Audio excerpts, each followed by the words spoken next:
Now, you don't respect. My content is not for everyone. And I say that respectfully. You know, unconditional love is different.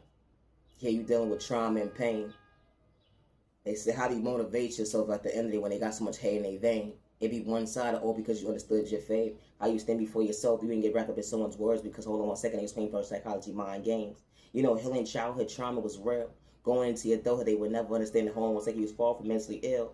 They didn't think that you was going to heal at the end of the, childhood trauma went into adulthood, and adulthood ended up in a crossfire, dealing with trauma and pain, trying to relapse at the end of the day was not going to be part of your vocabulary another day. They would never understand growth when it comes to maturing, acting your body weight on your shoe size. They would never understand, hold on one second, you don't tie your shoe today.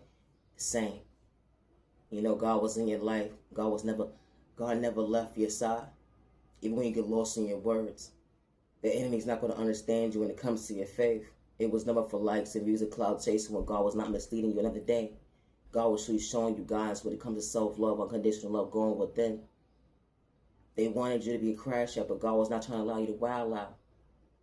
Certain folks didn't know how to pour into, they don't respect you. The disrespect was loud, but it was truly one-sided when it came to, hold on one second, you was never part of that hate crime, let alone daytime.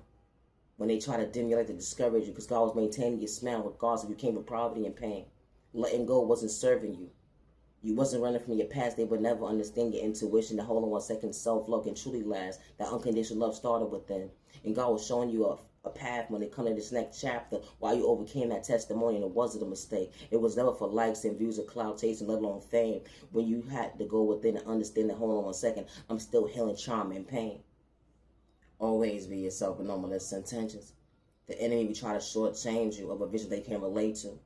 They would look at you like competition when you was never competing, even try to antagonize you. They would throw a stork right to left. But God would truly protect your mental health. They would never understand how you didn't reject yourself another day. Never had hate in your vein regardless of the storm that you overcame. Always be yourself, and I say that respectfully. Being your authentic self is not a crime when they in the background truly hating, when it's one-sided, because they don't understand how you stand up for yourself today. Always be yourself with no malicious intentions. And I say that respectfully. I'm Naya General Respect. Stop the violence. Today is currently July 1st, 2025. Have a good day. Stop the violence.